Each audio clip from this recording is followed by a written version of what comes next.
California is often lauded for being at the forefront of efforts to fight climate change and promote green energy. While we have passed important policies such as cap and trade and the low carbon fuel standard and an aggressive renewable portfolio standard, we are not alone in our efforts to reduce our dependence on fossil fuels and promote energy independence.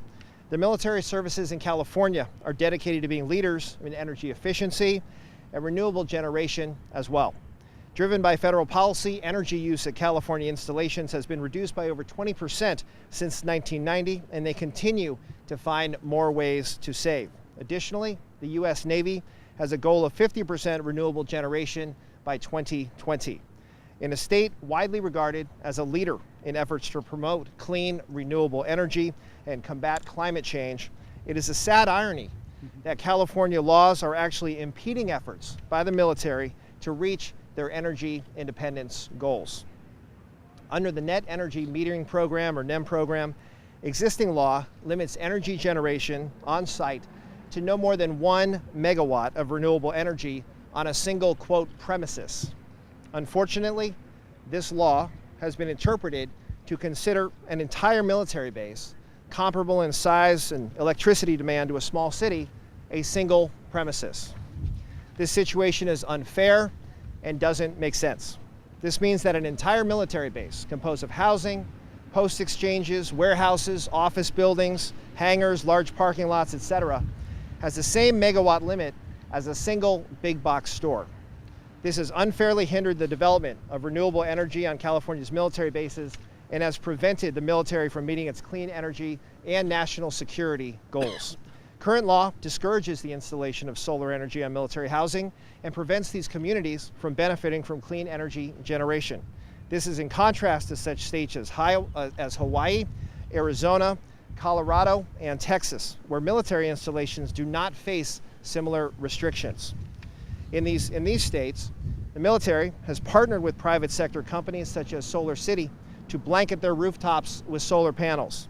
AB 2649 enjoys the strong support of the Department of Defense, including Navy, Marines, Army, and Air Force. And I am proud to say that there's broad bipartisan consensus on this issue.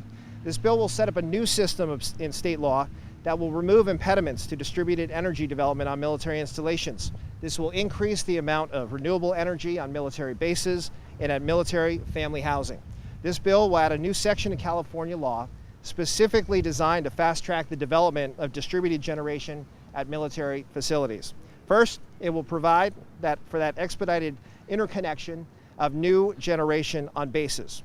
Under current rules, the military has struggled, sometimes for years, to reach interconnection agreements with utilities. This bill will require that these agreements are reached within 30 days. Second, the bill creates more parity between the military and their private sector counterparts by allowing the military to produce beyond the 1 megawatt per premises limit on their bases. Third, by allowing the military to produce more of their own generation, less demand will be placed on the civilian grid.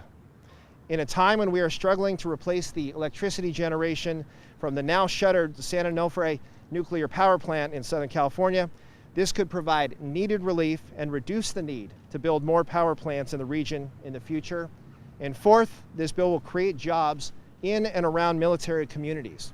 Building these projects will provide laborers, construction workers, engineers, and skilled electrical workers key jobs, employment opportunities on these military facilities and at off-base, privately operated military housing.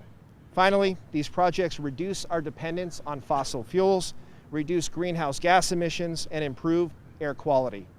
This bill is good for our economy, it's good for our environment, and it's good for our national security.